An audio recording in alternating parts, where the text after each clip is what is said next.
सरकारी जमुरु पत्थर खनन को नहीं हणाहणी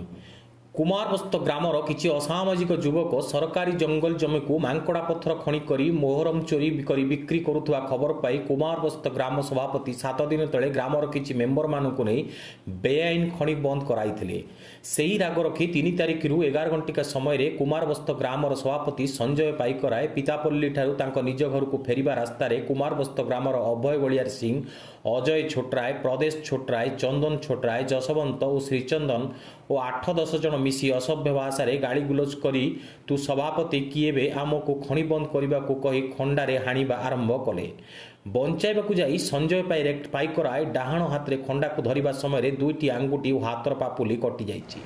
जीवन बंचाइबाकू जाई सेठारे दौड़ी आस कही खोर्धा शिल्पांचल थाना अभियोग दे खोर्धा मेडिकल चिकित्सित होउछन्ति सेही मांकड़ा पत्थर चोर मैंने ग्राम में कहते आम सरकारी जमी चोरी कर बिक्री करुचु जी आम विरुद्ध में कौटी अभियोग कला सी मला ग्रामर सभापति संजय पाइकराय खाली हाथ में अटकाई खसी गला मरी बसे यही कथा कहते अभियोगकारी।